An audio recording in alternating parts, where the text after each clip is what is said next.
se inscreva no canal, curta e compartilhe. Temos vídeos novos todos os dias, 2 vezes por dia. Um mito da estátua do governador. Na pequena cidade de Montemor, um segredo antigo ecoava pelas ruas.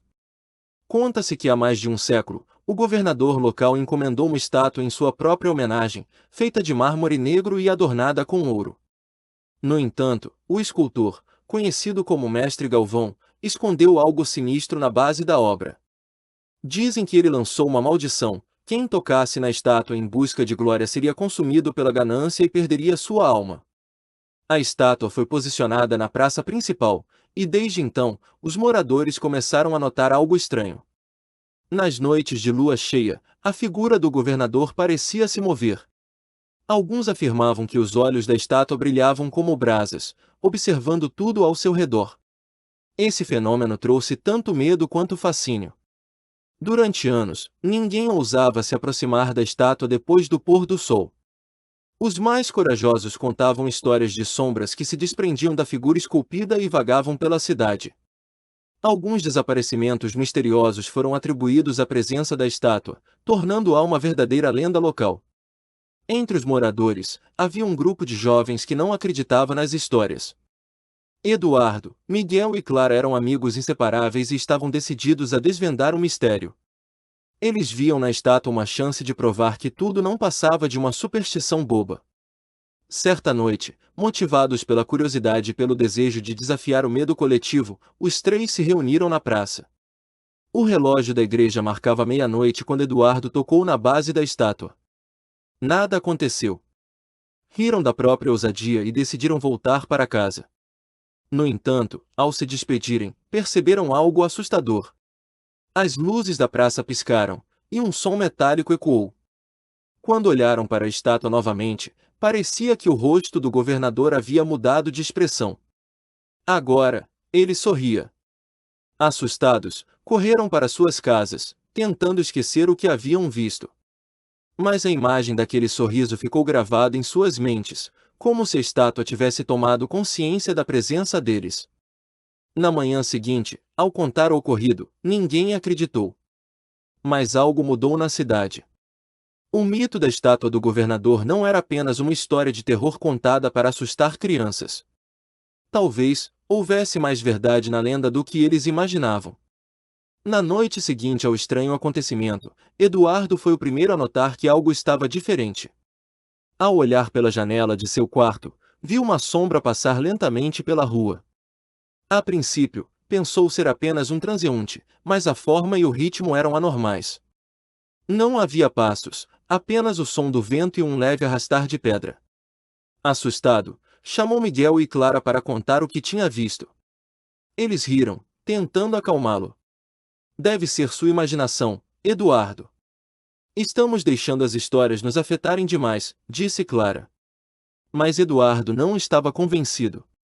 Ele sabia que algo estava errado. Na manhã seguinte, uma nova surpresa aguardava os moradores. A estátua do governador estava manchada. Uma marca avermelhada, como sangue seco, escorria do peito da figura esculpida. Isso deixou a cidade em polvorosa. O prefeito tentou acalmar os ânimos, afirmando que a marca era fruto de vandalismo, mas a maioria dos moradores não acreditou. Sabiam que algo estranho estava acontecendo. A estátua, outrora símbolo de poder e respeito, agora se tornava um objeto de medo e mistério. Miguel sugeriu investigar os registros históricos da cidade para descobrir mais sobre o escultor Mestre Galvão. Na biblioteca, encontraram um diário antigo. Nas páginas amareladas, o artista revelava que a obra não era apenas uma homenagem, mas também uma prisão para um espírito maligno. Prendia-o dentro do mármore, mas a maldição requer sacrifício constante para manter o espírito contido. Se a estátua for tocada, a prisão se enfraquecerá e o espírito poderá vagar novamente, dizia um trecho do diário. Os jovens ficaram assustados. Perceberam que o toque de Eduardo havia sido o gatilho para os eventos recentes. O espírito aprisionado estava despertando, e eles precisavam agir rápido para evitar uma catástrofe.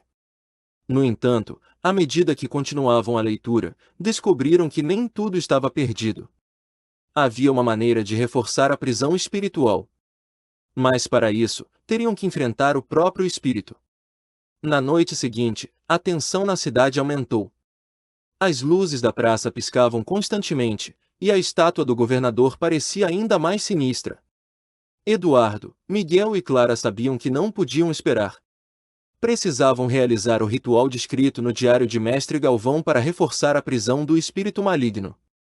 Segundo o diário, o ritual deveria ser feito à meia-noite, sob a luz da lua cheia. Eles precisavam entoar uma antiga oração e derramar água pura sobre a base da estátua. Mas havia um problema: o ritual exigia coragem para encarar o espírito, que tentaria enganá-los e desviá-los do propósito. Determinado, Eduardo liderou o grupo até a praça. O relógio da igreja badalava meia-noite quando chegaram. O silêncio era sepulcral, e o ar parecia mais pesado. Aproximaram-se da estátua com cautela, e novamente notaram que a expressão do governador havia mudado. Agora, seus olhos de pedra brilhavam com uma luz vermelha intensa. Quando Clara começou a derramar a água sobre a base da estátua, um vento forte soprou pela praça. Um murmúrio baixo ecoou no ar, tornando-se mais claro a cada segundo. Era uma voz grave e ameaçadora. "Quem ousa me desafiar?", disse a voz, reverberando por toda a cidade. De repente, a estátua começou a se mover. Os braços de pedra se ergueram, e o rosto do governador tomou uma expressão de fúria. O espírito aprisionado estava acordado, e ele não pretendia voltar para sua prisão sem lutar. Miguel, tremendo, segurava o diário e lia a oração em voz alta. "Pelas forças que prendem o mal, eu ordeno que volte para seu cárcere. Que a luz da verdade prevaleça e o engano seja destruído." Mas o espírito não se intimidou.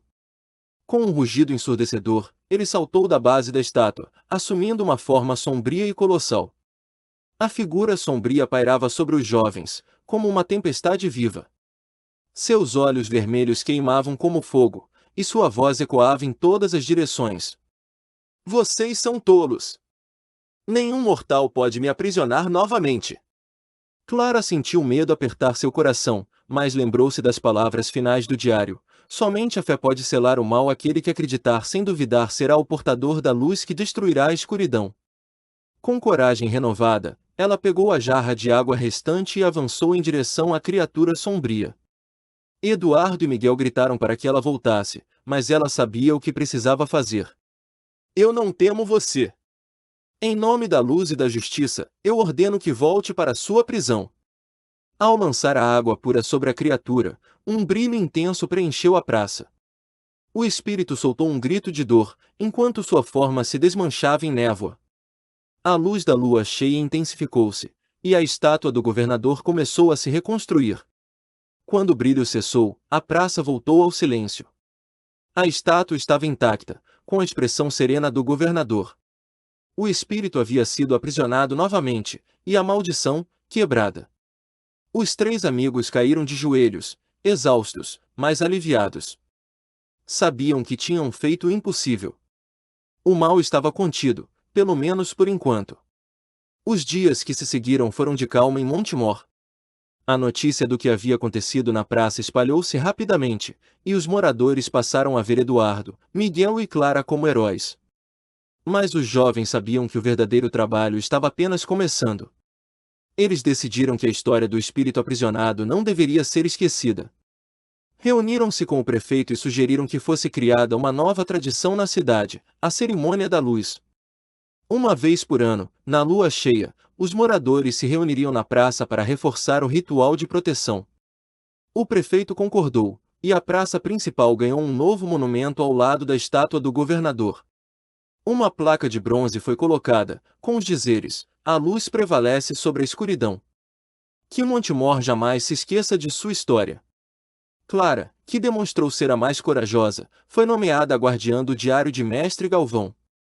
Ela sabia que, apesar de a estátua estar selada, o mal nunca desaparecia completamente.